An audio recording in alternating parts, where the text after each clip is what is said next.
Hello everyone, this is Erik, the Asian movie enthusiast, and this is my review of Wok of Love, a South Korean television series from 2018 that stars Joon-ho Lee, Ryeo-won Jeong, and Hyuk Jang. It is 38 episodes long, but each episode is only about 30 minutes in length each, so it's about 19 hours long, which is right in that sweet spot of the typical K-drama length. The genre here is probably best described as a combination of comedy, drama, and romance.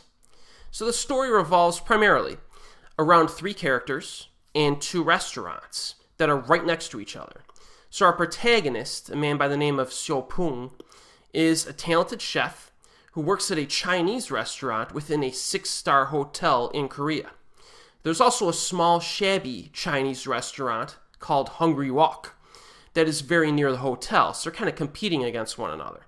Now, due to some unfortunate events, Seo-poong leaves the hotel and decides to work at Hungry Wok for the sole purpose of competing with them. So there's some bad blood between this guy and the 6-star hotel with the way things go down there.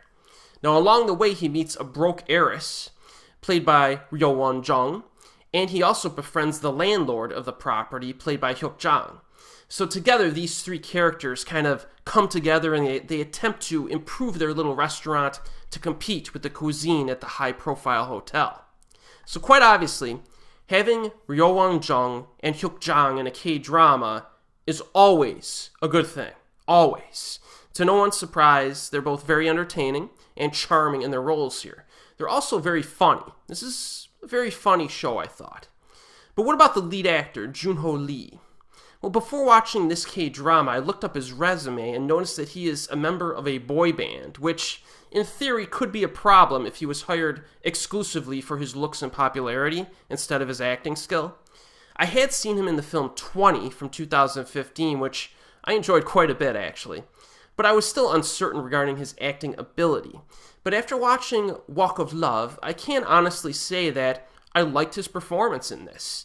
You know, he plays the talented chef lead character who's kind of thrown to the curb by his boss and his wife, so he needs to overcome those emotional problems before reaching his cooking potential and his business potential.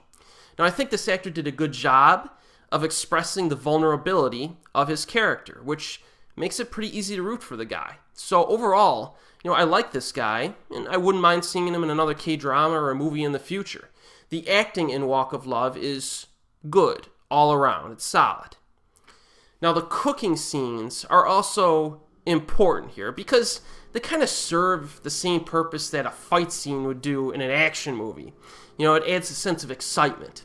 And thankfully, Wok of Love has plenty of delicious cooking scenes that are nicely filmed and exciting to watch.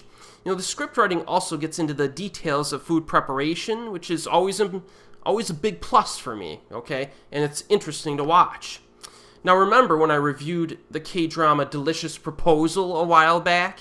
And in my review of that show, I mentioned that it just kind of rushed through the cooking sequences, like quick montages, and it did not go into any real depth in terms of the actual recipes or how the dishes were prepared. And it didn't really engage in much during the cooking scenes.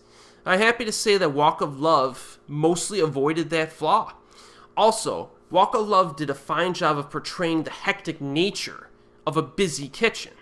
You have to be fast, you got to be precise to work in a busy kitchen that's kind of stressful and has a reputation for high quality cuisine, because our main character will not serve a dish that's not of a very good quality. So there's times where these newer characters that he recruited into the restaurant are still getting their bearings in the cooking, and they'll give him a dish to approve, and he won't approve it, and they got to remake it, and it's really busy. So very, very hectic environment, but it's fun to watch. So the food element in this K-drama, I think, works very well. Now, when attempting to think of areas of improvement, this does have the typical cliches of K-dramas for the most part. You have typical contrivances like, characters run into each other all the time. But you also get the obnoxious mother character that's very common in these types of shows, right? Very whiny and pathetic mother with no interests of her own because all she cares about is controlling every second of her adult child's life.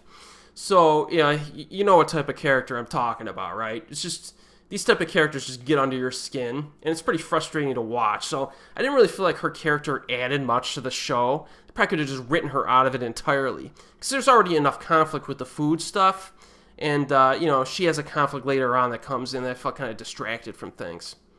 Also, the romantic content is pretty basic stuff.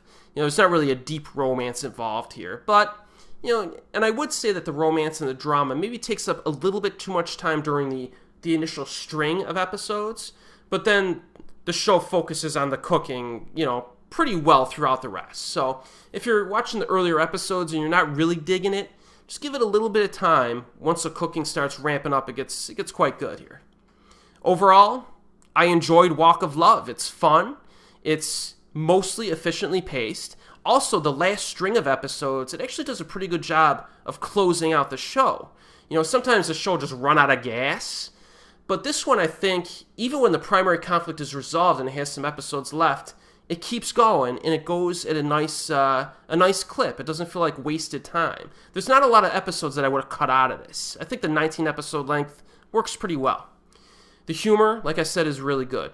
So, and also the shorter episode time makes it easy to churn through, and it demands a smaller time investment for targeted binge nights. So you could do like 5 episodes instead of just 4. You know what I mean? You could do 2.5 hours instead of 2. This is a good show. It's currently available on Viki.com in the United States. And as always, we'll see you next time.